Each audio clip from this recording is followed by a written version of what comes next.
We're coming, and we ain't backing down. We don't need a bunch of cats in here looking in the mirror. Everybody just do your job.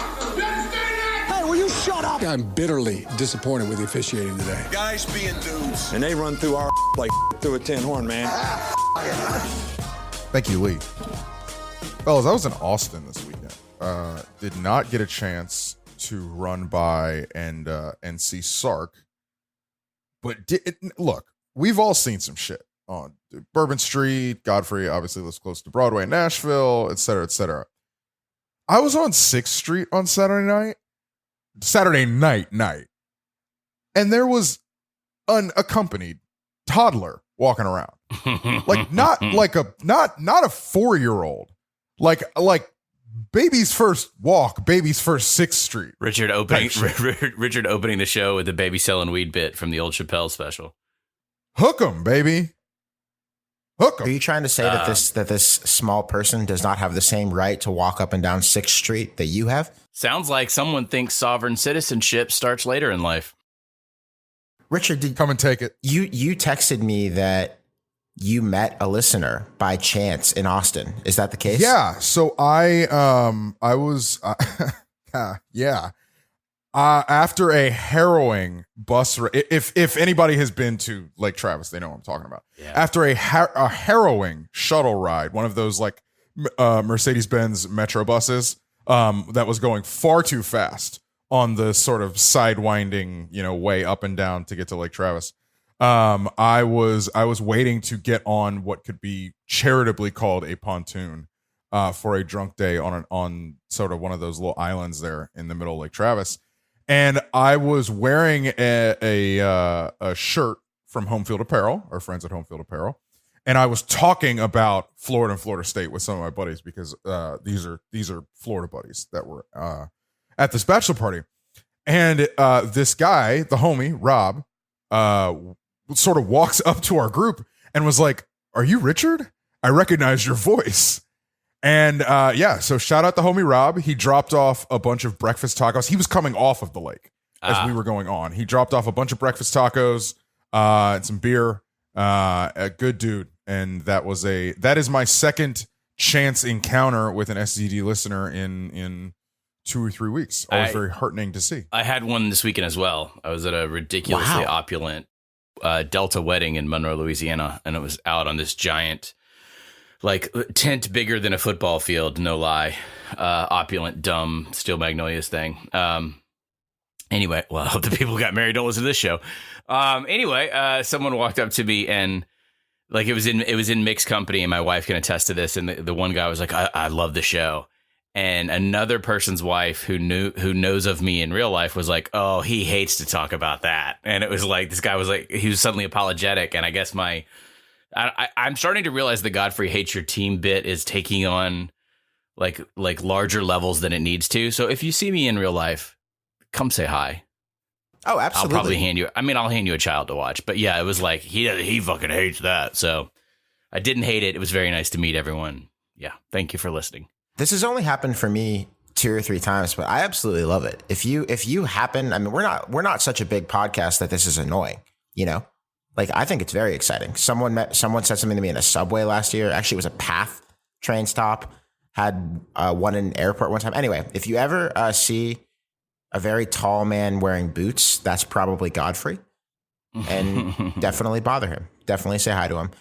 Fellas, we do actually have some football business to discuss this week as we continue to roll on towards the preseason 2022 college football.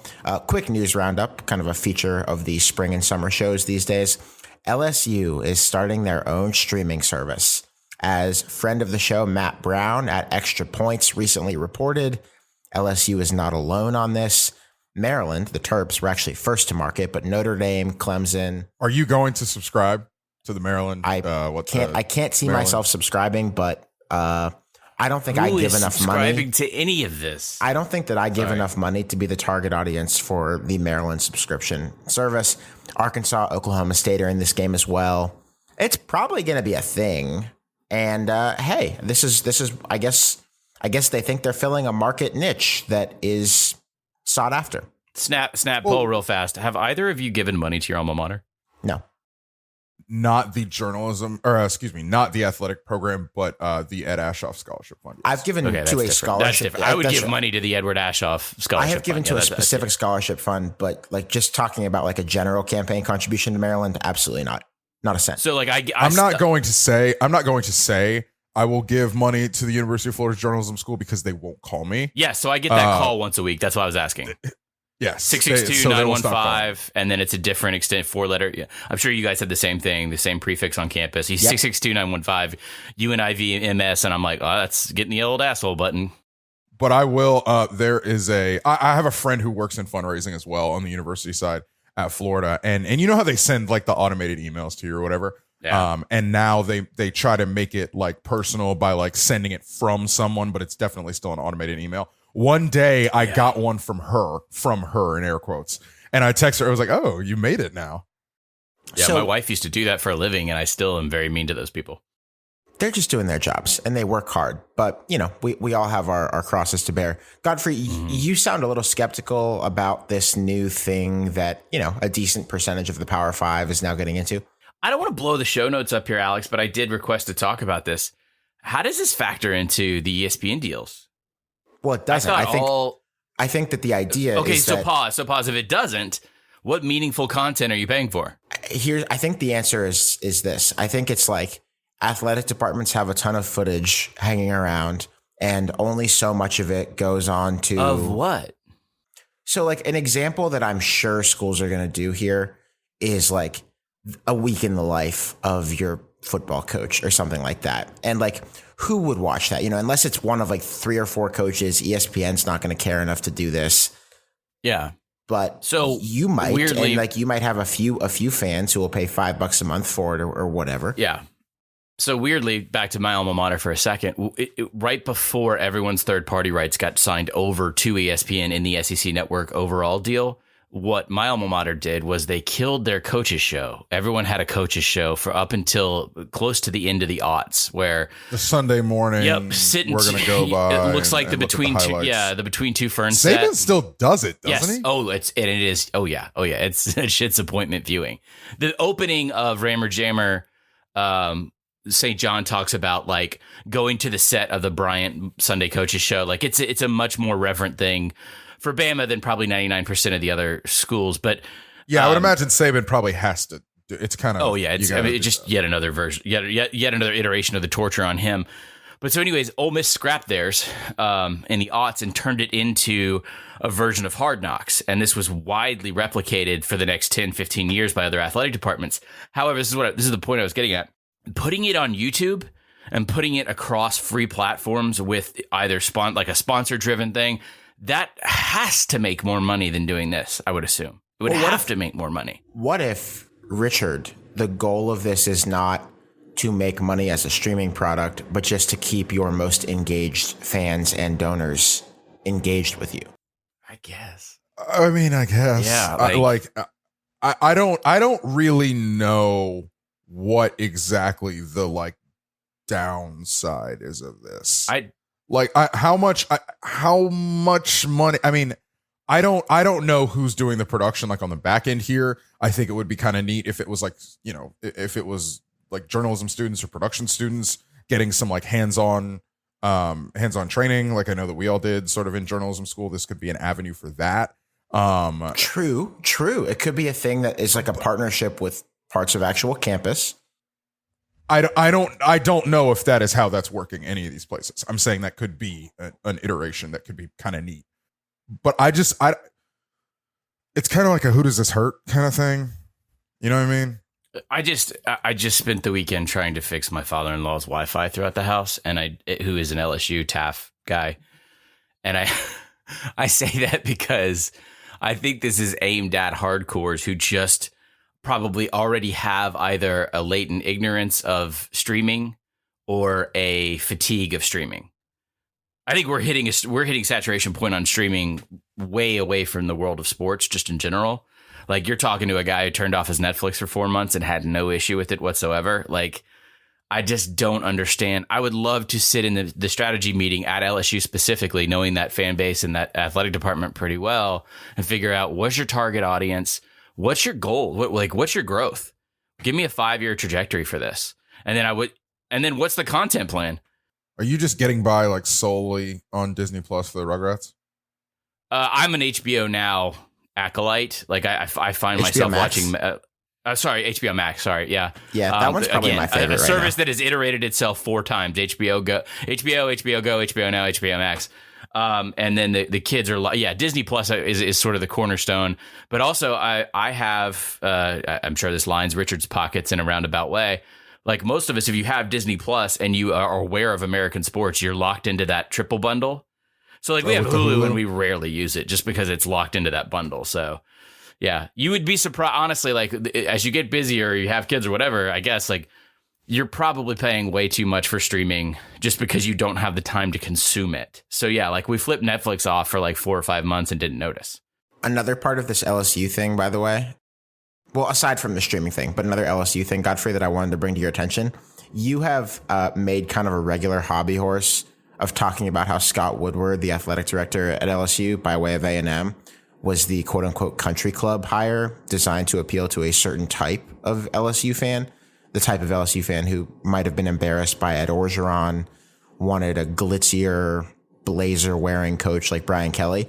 Feinbaum asked Scott Woodward about the Jimbo Saban thing from a couple weeks ago. And I'm like 95% sure that Woodward was just trying to be funny. But he said, quote, "I'm not going to get in between 2 hillbillies fighting from West Virginia," end quote. Yeah. Actually also said that's a no-win situation. And I was like, you know what? This is very on the nose, Godfrey. You've got it. Jimbo and Nick are hillbillies, but I, Scott Woodward, am certainly not. Yeah, he was trying to be funny. I watched the clip and it's very cringy because like there's this weird. I do think probably Paul is so sharp in every direction, and Richard's talked about how that show is basically like 360 degrees of fire in live time, but like he has such a weird soft spot for any characterization of Nick. He kind of guffawed at or otherwise like dumb joke. Also, like I am not the sensitivity police. In fact, I keep these two around as a younger generation to keep me in line in that regard. But like, don't call people from West Virginia like hillbillies. It comes off the wrong way. It's kind of dumb. He was trying to be funny. It was a dad joke in the moment. It's just, yeah, it's also everything these guys do has a purpose, and it may not land, but he's trying to show that like he's close with both of them, that he's a well-connected guy. I think that's what Scott's always trying to convey. I mean, it was a non-moment, but when I watched it, I kind of winced a little bit. One other thing on the early June quick news roundup. Have you guys seen what is, I think, currently a pretty niche yet popular Twitter joke about the Miami Hurricanes mega donor having this company with this stock that has absolutely tanked in the last couple of weeks, and how this is going to cost Miami and they're not going to be able to pay for players anymore via name, image, and likeness deals? Alex, are you implying that the media completely perceived something about NIL in real time the wrong way and then ran with it on social? Possibly. I mean, or just maybe not so much the media as just like people talking about this on Twitter. But there's a funny little story going on right now where this guy, John Ruiz, who is kind of, I don't know, what would we describe him as? The godfather of Miami's nascent efforts to pay players. The Godfather of Miami alone is a pretty heavy title, man. That's got some weight on it. I don't know. He's the guy who I think is thought to bankroll a lot of the Friends of Miami's efforts to get young men to play football at Miami. And he was the sponsor of a special purpose acquisition company, a SPAC, that it essentially merges with a real company that actually like sells a product in order to trade on public markets while bypassing the dog and pony show, the expensive dog and pony show that is like a typical IPO. And anyway, in the last couple of weeks since this like Medicare and Medicaid related business that he has started trading publicly, it went from having a market cap of about $33 billion, the value of this company, to about $3.5 billion. Yeah.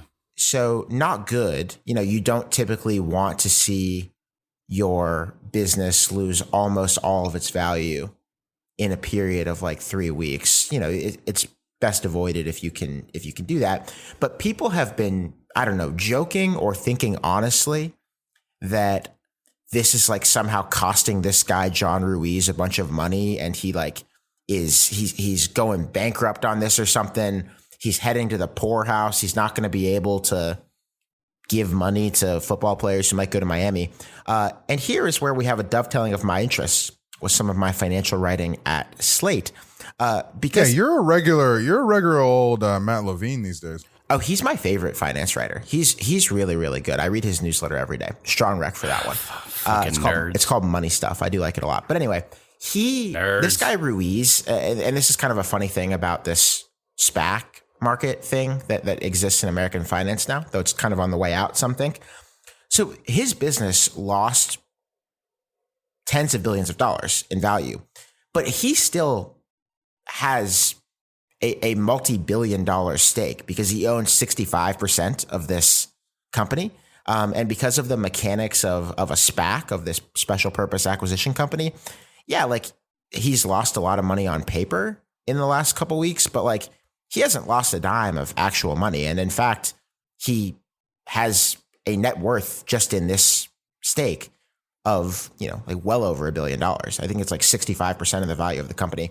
So anyway, Miami is not actually going broke, or Miami's top booster is not actually going broke. In fact, he's extremely rich, and it's good to be that. 30 seconds or less. Will Elon Musk buy Twitter?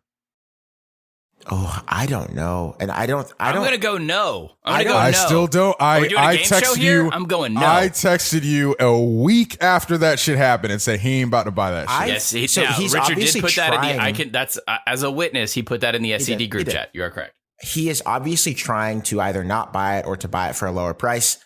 Wall Street believes he's not going to buy it at the price he agreed because the stock is trading way below that price. I don't know, though. It's kind of, are you an Elon Musk cultist, or do you think that? Do you think that the lawyers? Do you think I'm an Elon Musk? No, I don't think you are. I don't think you are. But I think that like that is the general sentiment. Is like this guy is so rich and such a troll that he'll get out of it. Or on the other hand, you have people who are like, well, this contract's pretty clear. He agreed to do this. A judge is going to make him buy it. I don't know. I'm not smart enough, and I think that even the smart people are not smart enough. How the fuck did we end up talking about Elon Musk? We've somehow had Split Zone Duo Finance Hour today. Jesus. Because we wanted to counter the narrative that Miami's big donor is going bust because of a bad SPAC deal. Also, last thing on this, I should have mentioned this earlier because it tied into Jimbo Fisher. But Godfrey, it's another thing that you have talked about a few times on this show. Jimbo was up on his soapbox last week talking about how the SEC needs to be able to keep a slot for teams to play FCS games because, quote, I came from that league. Bobby Bowden came from that league, talking about Sanford. How do those schools make budget if they don't get a payout game against the Power Five? That was Brett McMurphy reporting that. Cronyism for good, Godfrey. You want to explain it for anyone who hasn't listened to our old podcasts? Yes, but before I do, my brain is stuck on a transition because you were talking about Elon, and now I was trying to figure out if you forced all the SEC coaches to adopt and learn Elden Ring, who would have the best and shittiest build. And if you don't know what I'm talking about, just figure it. Reverse engineer Elon Musk there. That'll be one for the mentions. So the basic explanation is that everybody here comes from somewhere, and no one just usually starts directly at a major brand like a Alabama, Texas A&M, Nebraska, USC. So chances are, if you're an athletic director or a coach, you come up at one of these tiny schools, right? Nick Saban went to Kent State. You can do this. What's the school that all the NFL coaches went to? Some tiny ass school. Miami of Ohio. John Carroll. John Carroll. John Carroll was the one I was thinking of, Richard. Thank you. So everybody starts in some way at some level like that. This is also true for administrators. So just by virtue of that, there is a feeling of obligation and networking, and it's just it's the way in which the I guess you could say food chain or tree, depending on how you want to paint this.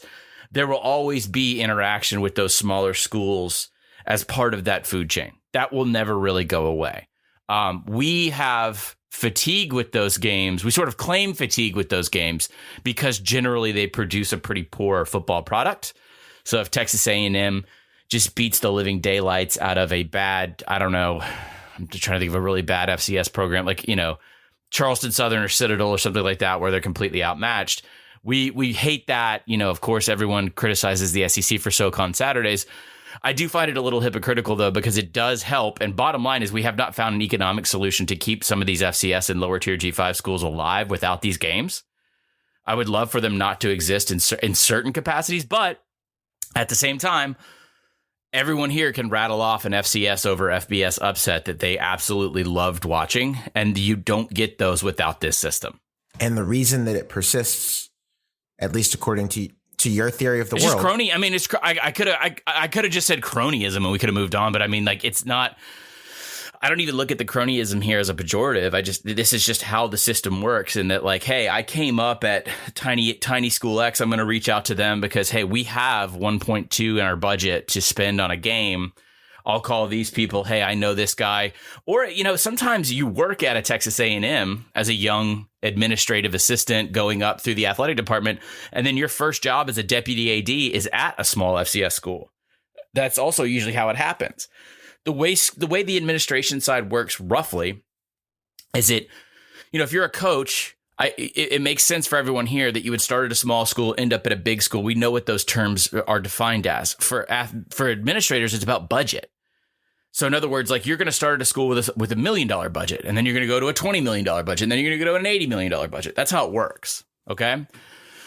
So if you're an assistant at a big school, and then you are the main guy in charge as a smaller AD, you're going to have connections at your old big school and call up and say, hey guys, like, let's make a deal here. We need to open somewhere in baseball next season. Can we work that in with a couple basketball games? Or maybe it's, maybe we'll be your one-off homecoming game. This is just how it happens. And I don't think acknowledging that is necessarily a bad thing, just because we get tired of the 59-0 blowouts. I don't know how you change or fix that. Yeah, you also get the assistant. You probably get this more in basketball than in football, but like, assistant leaves. Yeah. And so you then schedule, Alabama played Colorado State when Jim McElwain left. I cannot remember if that was the impetus, but Florida and Colorado I remember State. I remember Alabama scheduled Colorado State. That is something that's easier to do in basketball because you can schedule them, for next year. Whereas in this sport, you're pretty much all filled up until 2065 if you're any FBS team worth your salt. Which, by the way, is stupid. And the pandemic proved it was stupid.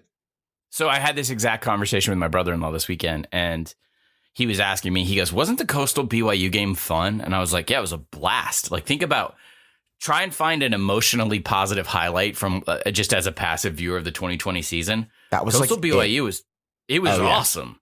Yeah, and that was a miserable year, and that was a bright light in it. And for that to for that as proof positive, and I know it was 2 G5s. I'm not saying like Michigan and Bama are going to do this tomorrow, but like, for that to happen, and then no one even thinks of replicating that. No one even considers that as a system. And I'm not saying you go in to the forthcoming season with holes in your schedule, but I don't think, I'll put it the way he was asking me about it, to Richard's point, was like, are they gonna keep doing this 2031 bullshit, 2045? And the answer is yes. They want to have a secure framework in place. But gosh, think about the next round of realignment. I mean, if you're an A&M or a Texas fan, an Arkansas fan, remember you guys signed that really stupid Jerry World contract, and then you ended up as division rivals. I think there should be a limit on it. Maybe you cap it at 5 seasons in advance. I don't think that's going to happen, but I think it definitely won't. I think it would be cool if we kept a little bit of spice in our lives from a scheduling standpoint and had some kind of like national or conference policies that said you need to chill about scheduling games in 2048. But I have never heard of there being any momentum for that whatsoever. It is one of the things that basketball absolutely has an advantage over football in collegiate scheduling. Yeah. And it's something that, I think the one thing that could encourage college football to go in this direction is like you look at the NFL's schedule release show, and college football is not nearly organized enough to ever have an event like that, even if they got rid of like this long range scheduling. But who knows? If you convince them you can make some money or generate some excitement by scheduling in shorter increments, I don't know. Maybe that would be the impetus. Convinced. Yeah, and I'm still convinced we don't have I was talking about this with our Trans Am patrons. I'm convinced we don't have more clarity on the Texas OU timeline because the scheduling format is probably bitterly dividing different factions inside of the current membership in the SEC. Godfrey, you mentioned the Trans Am patrons. We are about to play a game, a long segment that I'm very excited about. But let's do our pod business right now. First of all, we got a few things on Patreon this week. You did tell the people about a long Q&A, like one of those speeches where like the dictator holds court and makes everyone listen to him for like 6 hours while he rails against. Okay, that's a fun way to frame it, Alex. Yeah, Jesus. People asked me the questions. I'm kidding. Yikes. I'm kidding. I don't think it was at gunpoint. I asked for an AMA for Memorial Day weekend because we sort of refer to that as one of the maybe two true valleys of like fresh news in college football on a normal calendar. And y'all were so active on that I've done 2 hours already on 2 separate solo shows, and I'm still not done with the questions. So we'll try and cap that off and finish it up later in the summer. But yes, what I did was I opened the floodgates on. It was a true AMA, so it was like fatherhood / coffee / tell me exactly what you think of the future. Like someone, what was the FCS school? Oh, Delaware. Like tell me how you feel about Delaware. Like it was that wide ranging, and so yeah. I mean, I bullshitted my way through part of it, but if you're a patron here, you should be used to that. We are also releasing later this week the June Mystery School episode as voted on by our $10 patrons and up. But the episode is for everyone who subscribes to the Patreon. And the school that won this month after a string of second place finishes, East Carolina. We're excited about this one. That's one of those unique programs that has its own place in college football. So that'll be fun. And we've got big plans at splitzoneduo.com. Really taking us up to week 1 and then beyond. Pretty much as long as we can see out as people, we're going to be putting a lot of things on Patreon. So we would love to have you join us there if you haven't already. A ton of you have. When we were telling our ads person about the number of people who subscribe to the Patreon relative to the total listenership of the podcast, I think he thought we were like lying or something at first. So thank you all. You're very supportive of us, and it makes a huge difference for us. Also very supportive of us. And this will be, we'll close out pod business here. Home Field Apparel, big new Saturday season 4 is very much in full swing.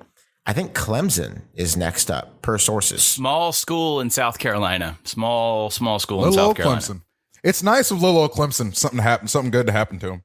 It's nice. It's weird that, honestly, because Connor and company, they've been so good at expansion these last couple of years. Is this the biggest school left? They are running out. They're running out of Wales. They have they have all now that they have Arizona too. They have almost the entire Power 5. They don't have one alma mater. Do they have Oregon? I don't think they have Oregon yet. Yeah, I think Uncle Phil's probably being an asshole about that. There are some there are some things to my words, not the sponsors. My words, not the sponsors. Yeah.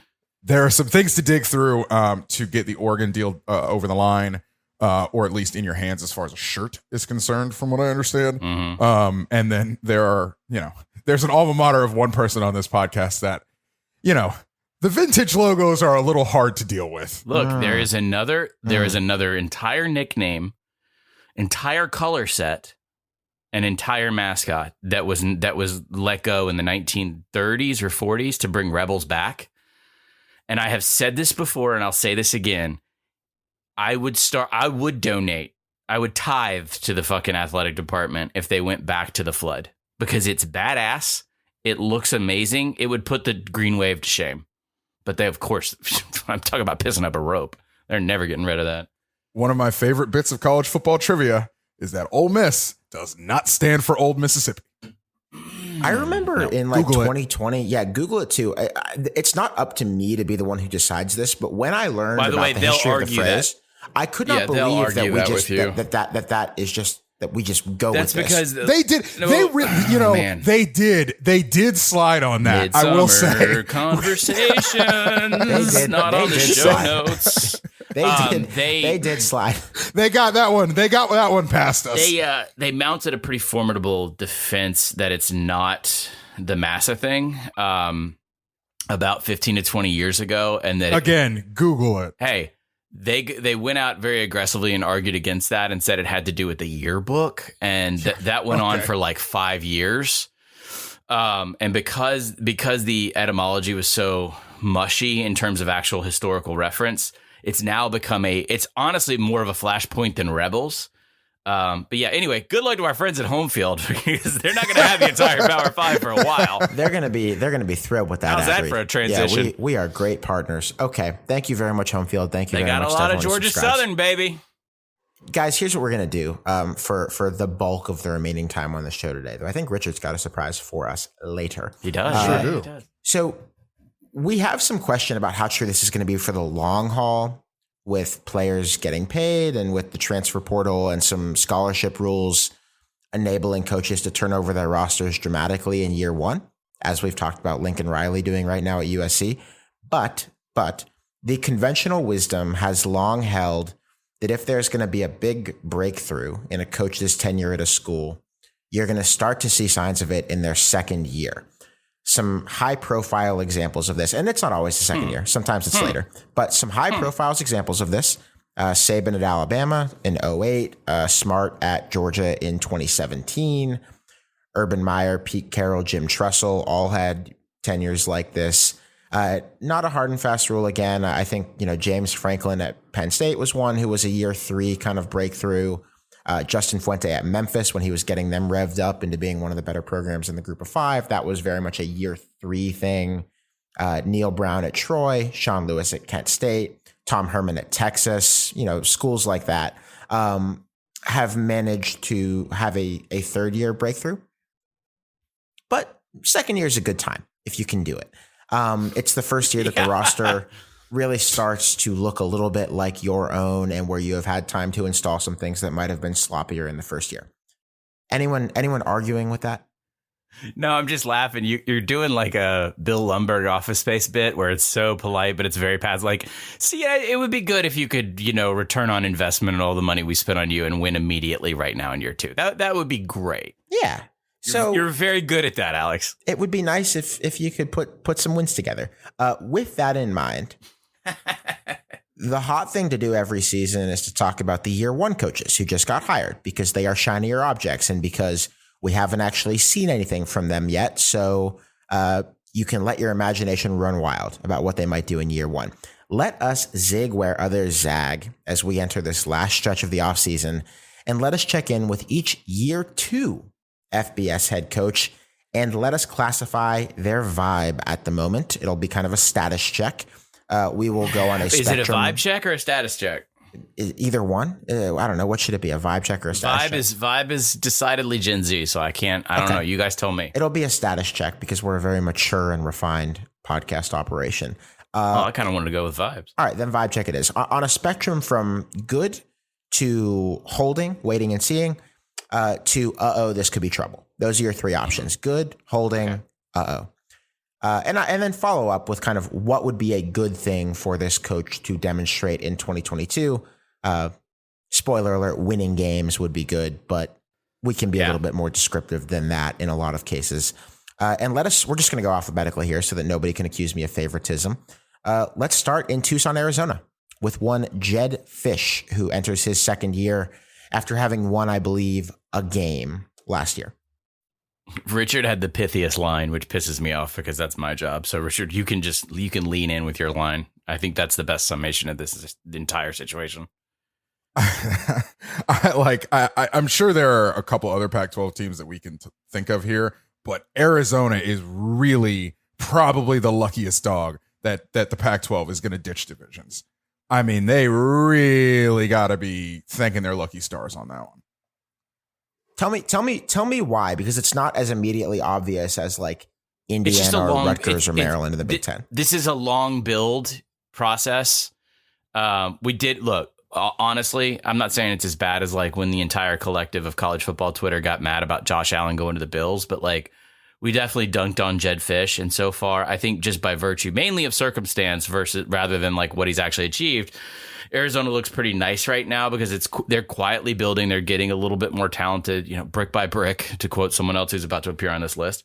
But like they just need no one to pay attention 2 or 3 more years before I don't think it's fair to give a referendum on this guy because Richard, when we did this search, didn't someone say this was the worst at the time was like one of the worst rosters in P5?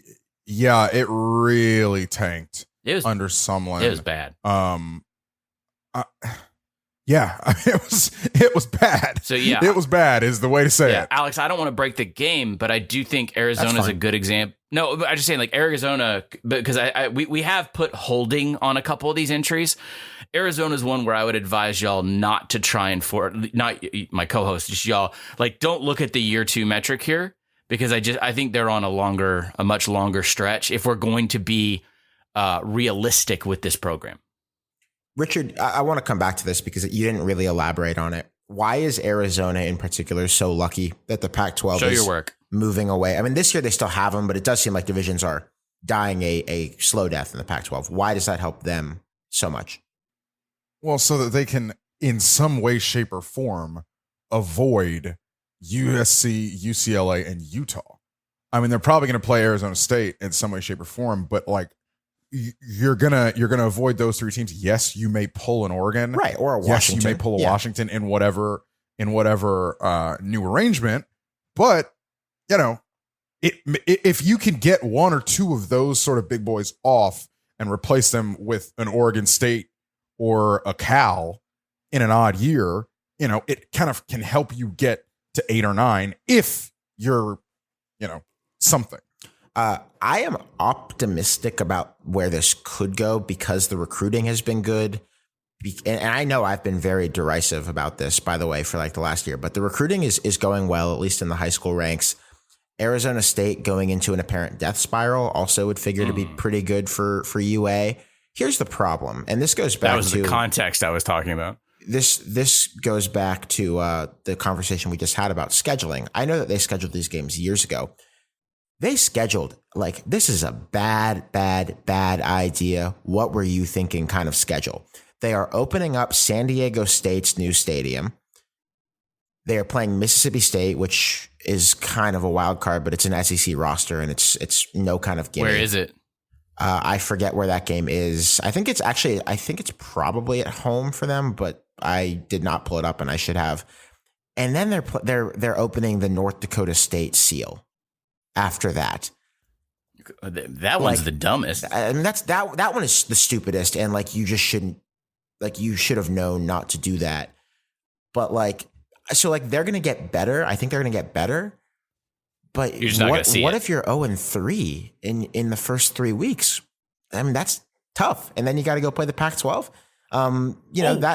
That's hard.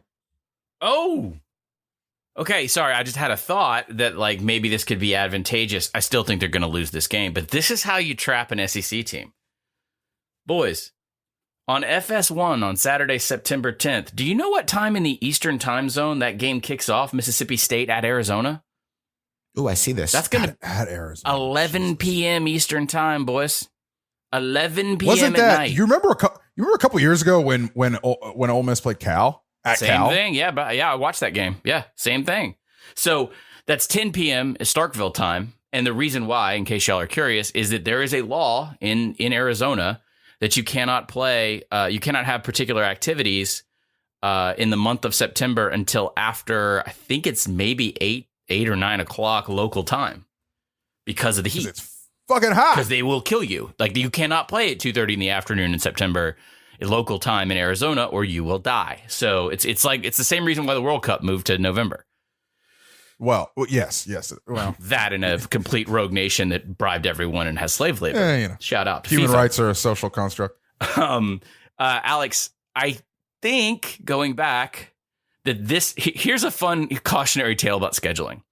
I think the bones of this were constructed at the nadir of the Rich Rod era, when they were much more confident about the future and they wanted to specifically get in and recruit across, like they wanted to stretch their recruiting into like East Texas and have more of a non-Western presence because they felt like that would help. The reason I know this is I interviewed Rich Rod before his demise there, and he was very insistent on Arizona upping its national brand. Please hold for laughter. That was a thing. And so you sign a 1-1 with a Mississippi State. Now, the North Dakota State, we've done multiple shows on this. I don't need to repeat myself. If North Dakota State calls you and you're an FBS program, or sorry, Power 5 program, hang the phone up, dummy. Why? Like to what possible benefit?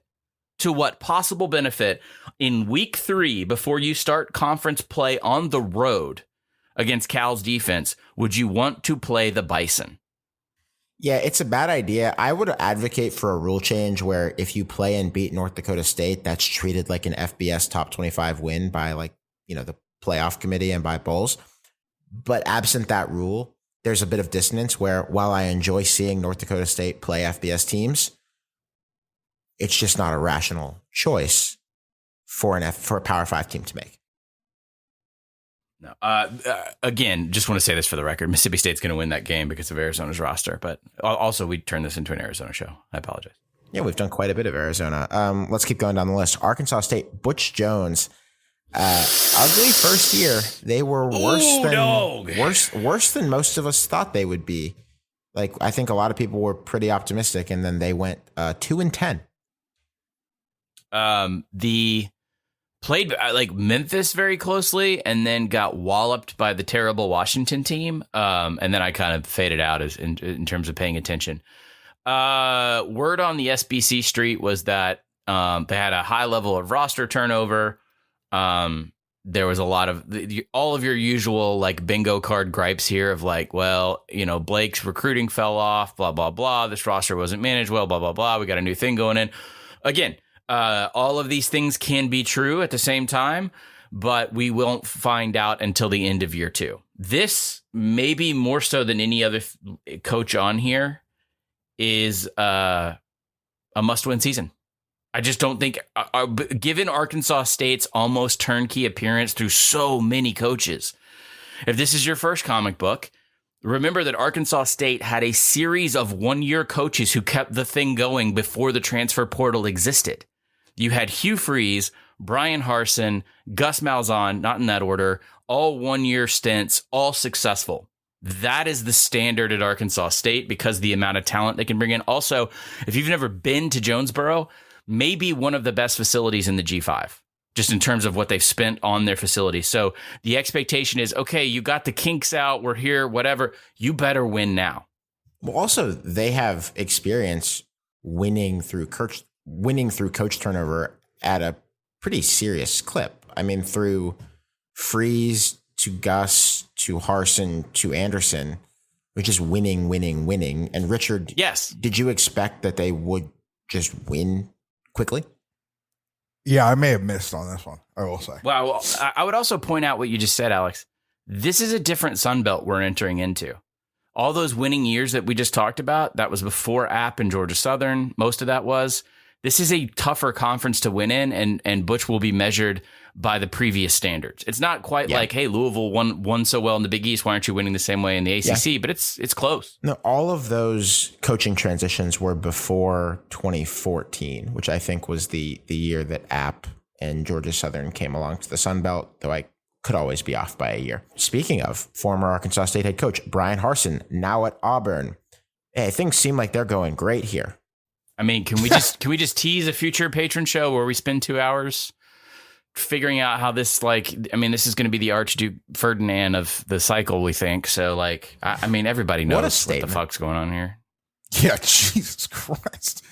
Wait, why is that? Who's the Gavrilo Princip then? Which Auburn? No. That's not insensitive. It's just funny. Which Auburn booster gets to be the assassin who kicks off World War III? The problem is that no one would shoot him because there'd be too many gunmen fighting. They'd be shooting each other to figure out who gets to shoot him. That's the fucking Auburn problem right there. There's too many men on the grassy knoll. That's a little insensitive. I really don't know. Like, everybody knows what a disaster February was for him, but have people interfaced with the fact that Penn State is coming to Auburn in week 3? Buddy, I understand that game was close last year, and that was a fun time. And I understand that this team bunker mentality and all that kind of stuff. Yes. But if they get fucking pasted in that game at home, Have we interfaced with what that's going to be? I don't know why this isn't being talked about. You can damn near schedule our emergency pod, okay? Like, you can pretty much go ahead and lock it up because it won't be Penn State, Richard. Do you know what it's going to be? It's going to be after Penn State scores somewhere and then it wins by like a 17-ish point margin.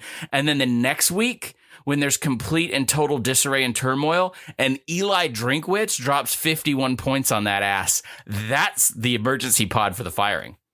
Now, there is definitely a reality where Auburn bunker mentalities and comes out and surprises us all. I am not writing that possibility off. Would Eli be but a good I am Auburn also coach? not writing the possibility off of the Yankees coming to town and burning everything. Oh, they're gonna. Would Eli be a good Auburn coach?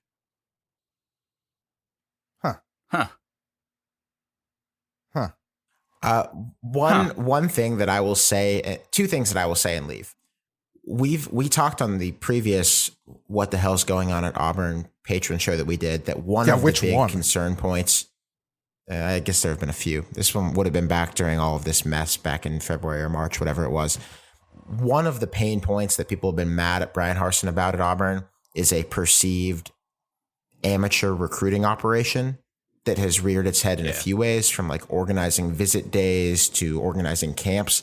I got a couple of messages about this, and I'm just going to leave this one here, and I'm not going to elaborate at all on this because I don't want to. Auburn had a camp the other day, and one of the MVPs at the camp who got the special MVP honors is a family member of Brian Harsin, and people noticed that. Second thing is that there's no reason why this should work, and he should not be fired in a couple of months, assuming that things go the way they probably will. But I can't completely kick the kind of irrational Auburn Jesus thing. And so sure, 9-3 and a New Year's Six bid is in play. Stop it. Tank Bigsby out of bounds is going to have more of a butterfly effect than Elijah Moore end zone piss. It just won't be as funny, and we won't reference it as much because it's a man faking urinating on a rival team's turf. But I think Tank going out of bounds, I think will have a bigger butterfly effect on the entire industry by the time it's all done. So, all right, we're going with trouble on the Brian Harsin Auburn thing. Here's one that is interesting, maybe a lot to discuss. Buffalo, Maurice Linguist. Yeah, also just known as Mo. Early returns are good. Started in a tough spot, obviously starting that job in July, August, May, whenever the fuck it was. So late. Late is what we're getting at. Best recruiting class in the MAC, or the second best recruiting class in the MAC this year. It was the best. That best. is a big deal. Have to stack those, and you really could have something quite quickly. See Fleck, PJ. All the MAC coaches I talked to are in a wait and see mode. They did poke holes in the number one class thing when I brought it up because they said it was a larger class than what most people brought in, and which makes sense because of the amount of transfer out that they had. Just going to this is not actually a year two, Alex, in my opinion. I know it is technically on paper because the lateness of the cycle. In fact, I mean, I don't want to put either of you on the spot, but I think you would be hard pressed in a non-scandal setting. Like, I know when Hugh Freeze got fired and Matt Luke took over, but he was a staffer. Like, this is the latest you've had a new staff come in the cycle that I can remember in a long time at the FBS level. So this is year 1.5, and the product on the field by the end of this season will probably have a better representation of who he is and what he wants to do.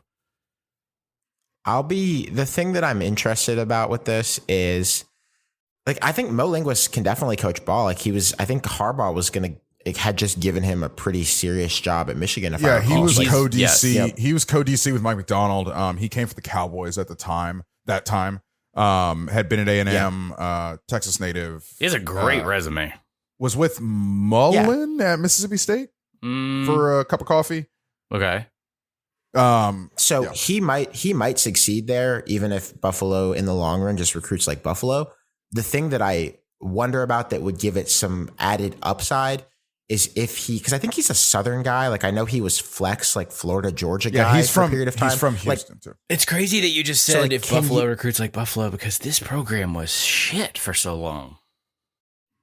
No, but what I'm saying, if Buffalo recruits like Buffalo, that's what I mean. If you get Like I'm not expecting a lot of Khalil Max to come through.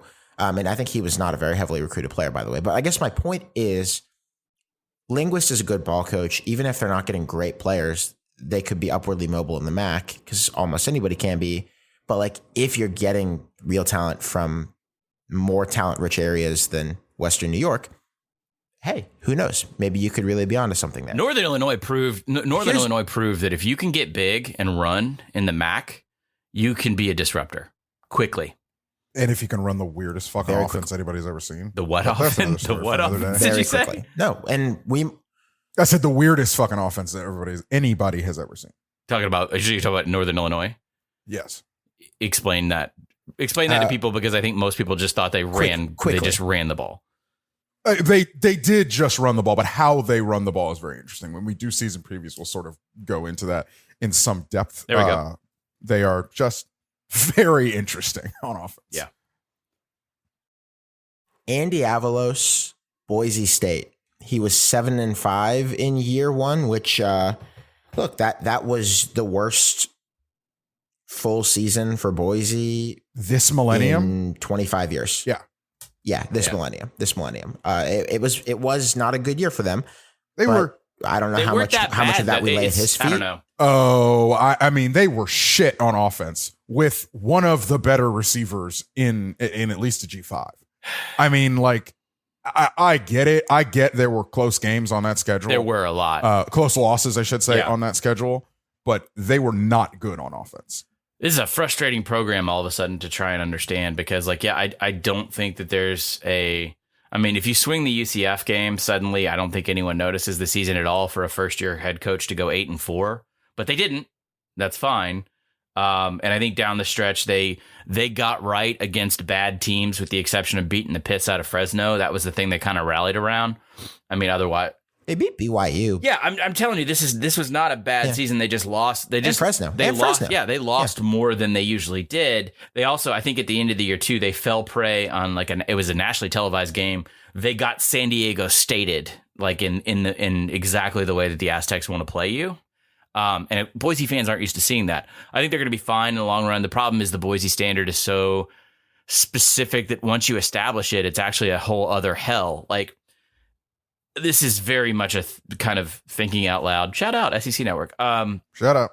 That to go from 7-5 last year, it might behoove him to go to certainly I know the man would love to win 10 or 11 games, but take your time rebuilding, because once you get there, Boise has an impossible expectation of you winning minimum 11 games a year. And it did drive Harsin crazy. Also, 2020 wasn't great either. That was, you could just throw it out. It was such a bizarre honestly, year. I think I would.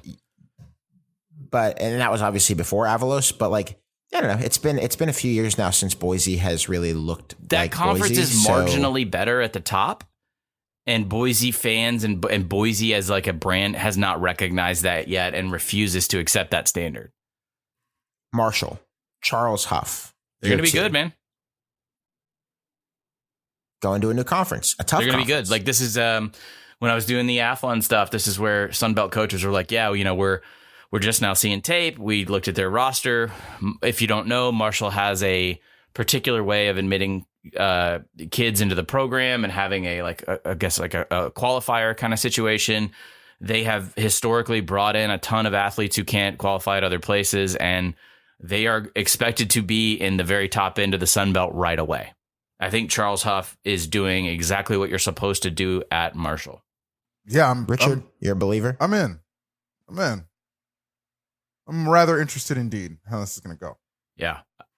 I guess I'm in based on what Godfrey's contacts are saying, because Conference USA is an easier neighborhood than the Sun Belt at this point. But if they're going to be, if the coaches in that league think they're going to be good there quickly, then I guess I don't have a particular reason to say no. Only caveat I'll say is that comes from looking at a roster and not looking at a scheme and not looking at tape and not looking, not knowing about culture. That is an evaluation based almost entirely off of raw talent. Illinois has a year 2 coach, one Bert Bielema. I mean, first year here, it did begin with kind of an uplifting win over a Nebraska team that lost a lot of games, but wasn't necessarily terrible. God, that was a Even though weird. they It was lost a week lot of 0, games. wasn't Yeah, it? that was a week 0 weird game. It was Yep. week 0. And let's point this out. I mean, I don't hear a ton of like great buzz about Illinois, but they won 5 games. The year before that, they'd won 2 games, and they've had a bunch of seasons in recent years where they have not won 5 games. So I don't know. Should I be more sanguine about this than I've been in my head? The OC was a great hire. Lenny, who came from UTSA. Before that, he was on the Arkansas. So was the DC. Yes, that's true. Well, no, but wait, he kept Ryan, right? So That was he brought Ryan from Mizzou. Yeah, no, I'm talking. Yeah, but he did that in year 1. He fired his OC and hired Lenny this offseason after UTSA beat their ass. all right. That's why I was saying that. Is that how UTSA got on the schedule for Illinois? No, I think that was circumstantial. But so just to explain this, because I do think Lenny could be a guy to pay attention to. He was the tight ends coach at Arkansas under Brett for a long time. Then he stayed on when Chad came on, which is how Traylor was on that staff as well. And so that he went with Traylor to UTSA, but has known Brett for a long time. Then knowing Brett came into Champaign and they beat their ass. That kind of certified that was an easy way to certify the hire when he switched out OCs after year 1. Richard, you're talking about Ryan Walters, who he brought with him, who came from, that was the one everyone kind of arched an eyebrow a little bit to go from Missouri to Illinois in the same position. But yeah, so he made a switch after year 1 at OC. I don't know what the ceiling is at Illinois. I don't know what the long-term thing is. I just think they might be marginally better. Kansas. We just talked about the I'll successor. speed for this Lance along, Leipold and I of don't think Buffalo. Richard's going to say anything. Under construction. We'll see you in 2024. Year 0.5. No, absolutely no reason to talk about this program until 2024. Just to be fair to Lance and Kansas. I am not a futures betting guy. It's not really my favorite thing to do. I'm just saying that if it's like over 1.5 wins, like it was last year for Kansas, I might take it. Beat Tennessee Tech in week 1. Can you find a win? Oh, is it over? between- over 1.5? Yeah, I'd take over 1.5. If Yeah, that's I what would it do is. that. If that's what it is. Can you find another Yeah. one? I mean, I think it may be over against 1.5. Duke, against Duke, Houston, and the Big I think 12. it may be over 1.5. I mean, not FBS. Houston, but yeah, I would take it over Duke and then someone in the Big 12. Yeah. Let's see. I don't know. That just might be Shit, a kind of is Texas fun, on their deranged- schedule? deranged activity. Deranged activity. So this is technically a year 2 coach because he did coach all of last season. Ohio has Tim Albin, who replaced Frank Solich in like the 11.5th hour before kickoff last year. And it didn't go well. I'm not sure that it could have gone well. Like, I don't think the track record is great when you're swapping out coaches in August. They went 3-9 and they didn't really look like their usual outfit. They also only played 3 games the year before. So I just have no idea what to make of That's these pretty guys. much what was echoed in terms of the MAC coaches that I spoke with. It was kind of like no one really knows. The expectation in keeping Albin was that you were going to look and function basically like a Solich's program, which has not happened. They are always described as a sleepy program anyway inside of the MAC. They're not going to go and chase high-end talent. They're not going to be, they're not going to have the ups and downs. They're just going to try and maintain a steadiness. But also, like, this is just early returns are that it isn't working. I think Ohio is almost certainly going to give him another year at least. Solich might have just been awesome. Yeah. Shit, Yes. Ohio as a program is not good, and the consistency he built building consistency at any MAC school is hard, but what he did, it just went completely under recognized in my opinion. Also, further evidence that Nebraska's a cult and a bad one, a dumb one. Are there smart cults? I don't know. We'll revisit that another time. A year 2 coach at South Alabama, Kane Womack. Who wants to talk about what year he's taking over the Indiana job? Do you just want to do that? So there's an extra home field ad this week. Yeah, they could have a breakout year. They had a lot of 1-score losses last year, with the exception of they did get their ass kicked by App. My question now is, like, with the amount of money and energy and investment that they have really good alignment in the administration at USA right now to win in football, does he attempt to do the Napier and maybe just skip past the idea of being Indiana's head coach, build a warm weather, nice place to live, G5 power, and then scoot on over to a good SEC job in maybe 5 or 6 years. I don't know. Got to win first. And Summerall, I think, is going to be a marked improvement at Troy, and that is going to become a hellacious rivalry. Richard, you're bullish on Kane Womack or no? I'm bullish on Kane Womack, Indiana coach. We'll see. Here's a year tour at South Carolina, who I think had a much better year one and certainly offseason into year two than many people figured he would. Shane Beamer vibes right now, I think, kind of have to be in the good direction, even above holding, I would say. I am curious, man. Yeah. I am very, very curious. I went down there for the spring game. I am very curious here. If Spencer Rattler has it in a different offense with a different structure, What are they going to run? and a different head coach, well, he's going to be under center, which is going to blow everybody's mind when they do it or when he does it. If he has it, Man, they have something here to pull off 8 or 9. I'm serious. we're going to know quick, too. Georgia State, He is Arkansas, Georgia. Yeah. Yes, we are going to know very quickly. Shit. I think they're over under set at 6.5. That feels, man. Feels pretty no, low. that feels Yeah, you see exactly what I'm right, saying? dude. It That feels tasty. exactly right. It feels tasty. I don't know. I would think 7.5 would be a more reasonable number, but I guess it's early. Godfrey, you got something in the show notes that intrigues me about this. And I don't think that we're saying that they are, but say 2021 Clemson was more than a blip. Yeah. Does that expand the ceiling here for South Carolina to not have the big bad in state? So when we recruiter? do these type of evaluations on like where is a coach at on his path, I always sort of look at this XY axis and I look for the lines and limits, and those are not dictated by football. They're dictated by your employer, which in the SEC is like some cadre of, fucking rich, crazy white men.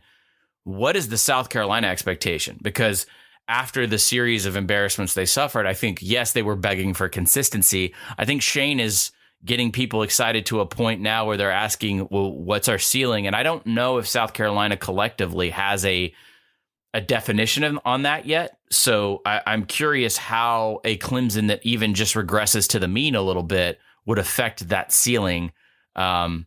Richard keeps talking me into Clemson probably suffering another quarterback race / change / uncertainty in season. I don't know how that would play out for the Palmetto Bowl, though. Right, because remember, when they changed the quarterback the last time in the beginning of the season. Right. Remember what happened. Yeah, that's my caveat there. Is like, if they fix it'll be with a 5-star. Exactly. It may not be there is an upshot there to doing that if it is done that way. They are just on a list for me, and I'll make this list for a solo show, I guess, of just like, I'm just interested to watch this team, full stop. That South Carolina's on that list for me. Year 2 coach at Southern Miss, which is Sunbelt bound as well.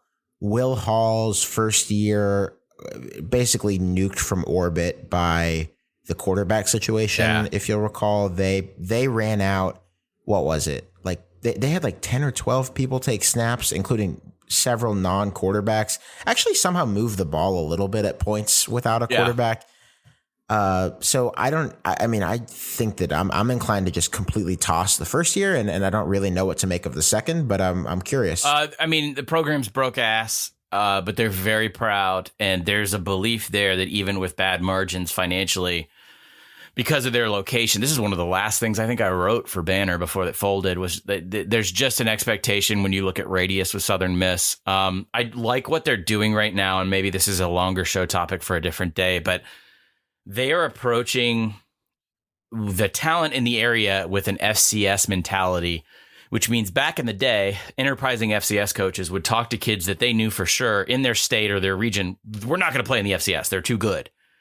But they wanted to lay the groundwork in their junior and senior years of high school and establish a relationship so that if you went off to Big State U and you didn't like it, or something happened, or you got in trouble and you needed to transfer down, you didn't make your grades, you knew this person, you could call this person. that is one of the methods in which I think Will Hall and his staff are recruiting right now, is they are blanketing that talent-rich area, the whole state of Mississippi as well as the Gulf Coast, and going like, hey, you know what? You're going to go to LSU? Absolutely go Tigers. We wish you the best. If you are thinking about making a change now in the portal era or things don't work out, give us a call. And I think that's not novel. That's been used for years, as I've said. But I think that being in place shows me that the administration financially, and just because they're tired of being inconsistent and bad, is committed to Hall for a very long time. And he's from Amory, like he's from Mississippi. They're really doubling down on that and it being a long tenure. I will be interested to track it. I think that's a great summary of it.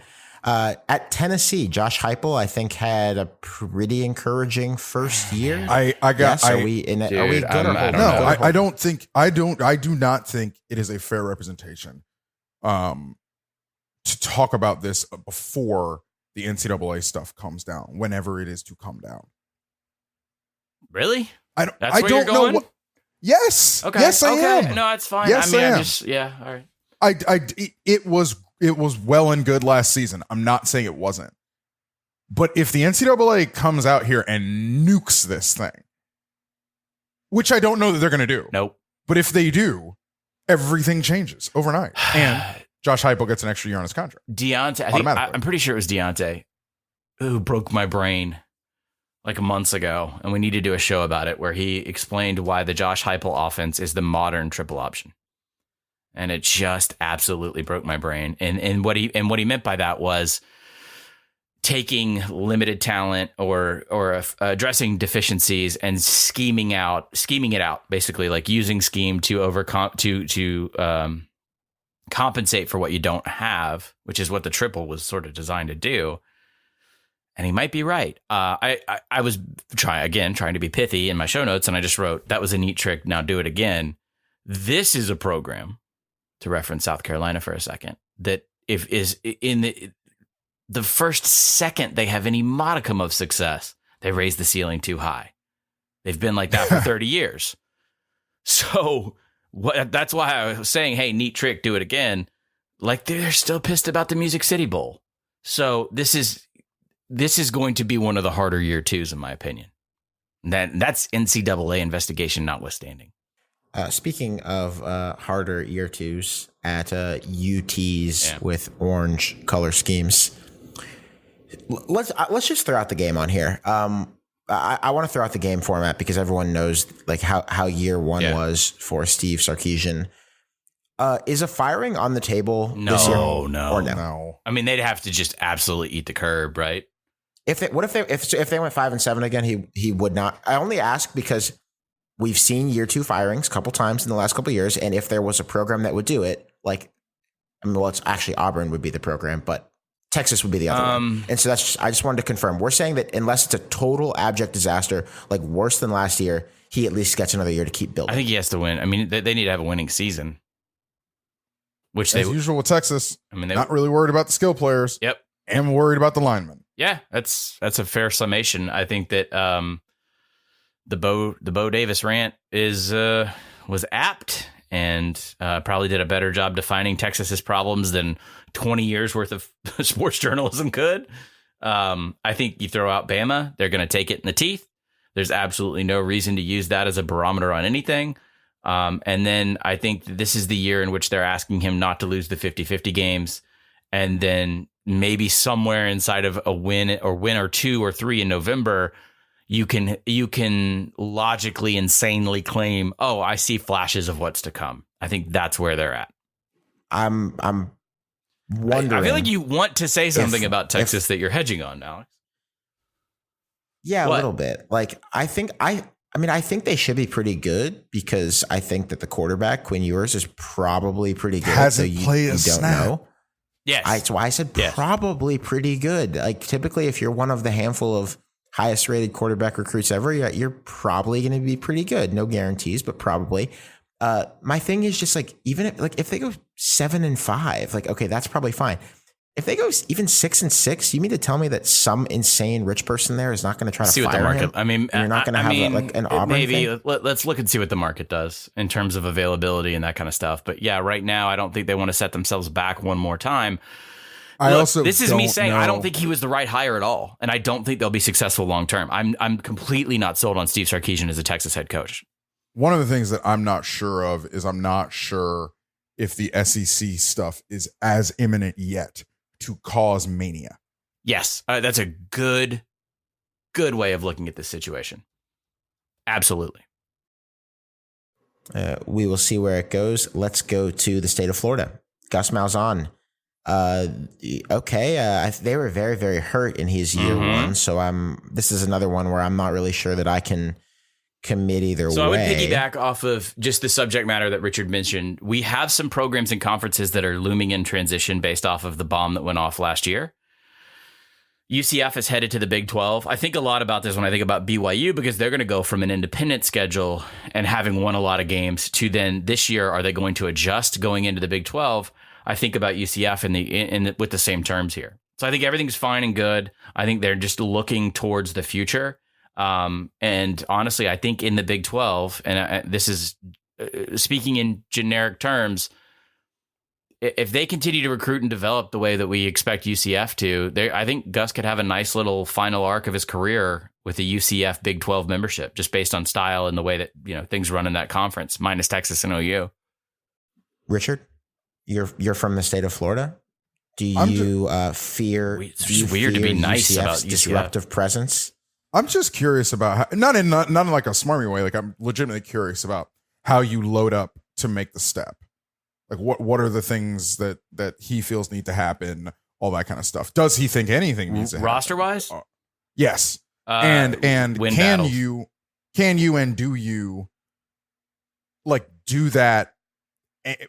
Like does doing that signal not a non-competitiveness at the AAC level? But sort of, can you do both? Do you need to do both? I don't know, because I also know what I think the Big 12 is going to be without Texas and Oklahoma. You might not need to. The next step for them, if we're following UCF's horrible tradition of just demanding attention, is that, Richard, they win on a 50-50 3-star against like Florida State. And then they use that to build out an entire narrative of like, we are P5, we can win these battles, we're headed to the P5. That's the next thing for them. Annoying ass shit on Twitter, shockingly.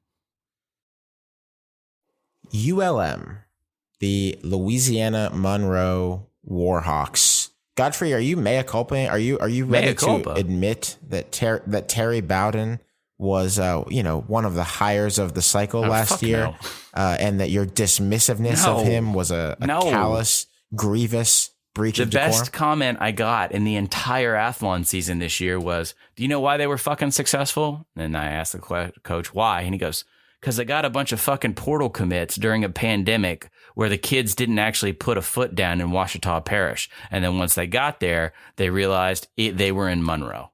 That's the meanest fucking comment that I got about anyone anywhere during this. They have lost Rich Rodriguez. They historically have never been able to sustain a roster consistently, even when they were successful. They still have no money. This was still a dumb hire. He's all over billboards. I'll tweet it out. There's like these stupid billboards now when you come into town, because I was there last weekend. I think this program can do better. I don't think this is anything close to a solution. And I think in the short term, they're not going to be as good as they were last year.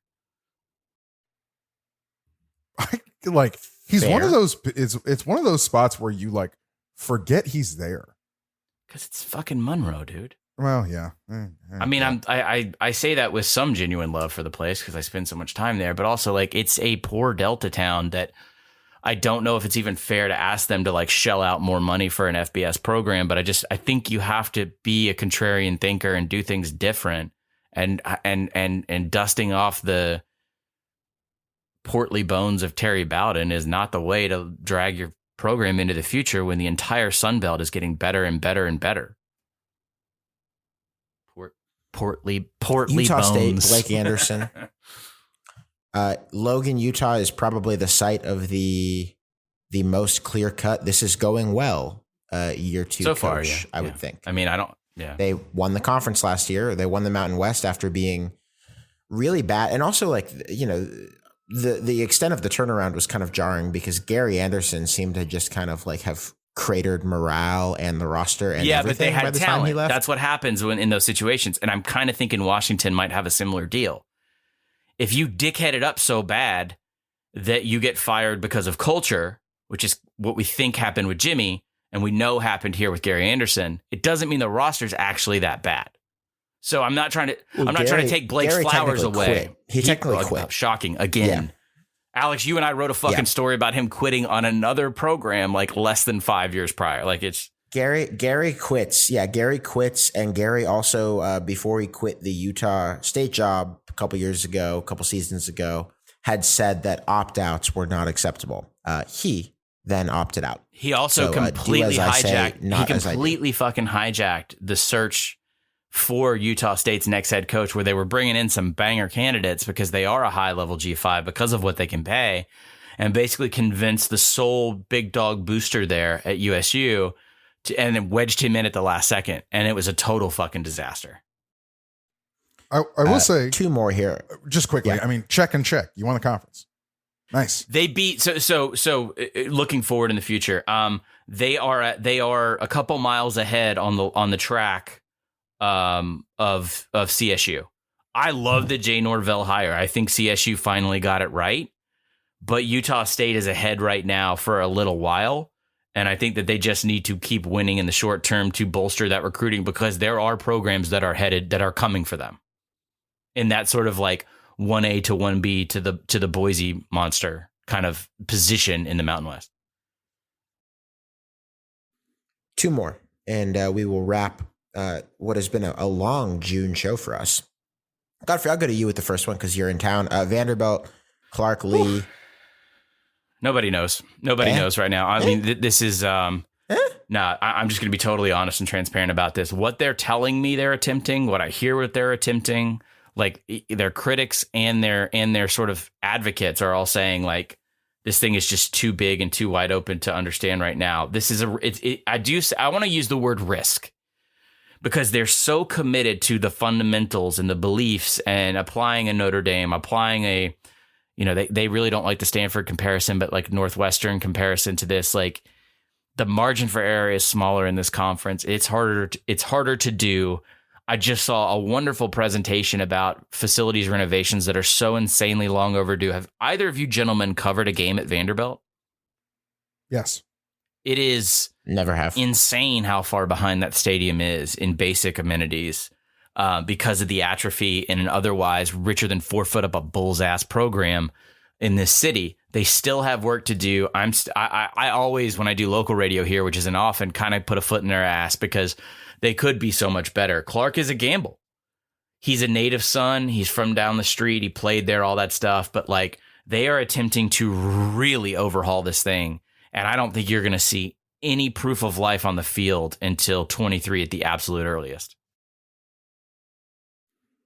Richard, we'll close with Washington State. I'm putting Jake Dickert here, even though I guess this is sort of his year one. I mean, there's no real, no analog for the circumstances that he took over in last year. Would a success this year just be that the New York Times does not visit you to write a story that's not about football? Yeah. I mean, that's one. But remember, they beat the brakes off of Washington. Sure did. Bad They Washington, though. smoked That was an emotionally vacant Huskies team, though. in the Apple Cup. So I would say this, though. The fact that Washington State was not emotionally vacant after the year that Rolovich put them through might speak well of this. Jake Just has Yes. all the signs of emotionally informed decision made in the moment, and we kept him because we listened to the players. Sometimes that works. Sweeney, Dabo. Most times it does not. Jake Dickert, Dabo Sweeney, Washington State. Done. National Washington State, yeah. champions. 2-time national champion. Richard, I teased earlier that you've got 10 mystery minutes for us. I'm told that segment can keep, and we've had a long show this week by our June standards, so we will let the listeners out of here, and the mystery will remain a mystery for a couple more weeks, but it will return.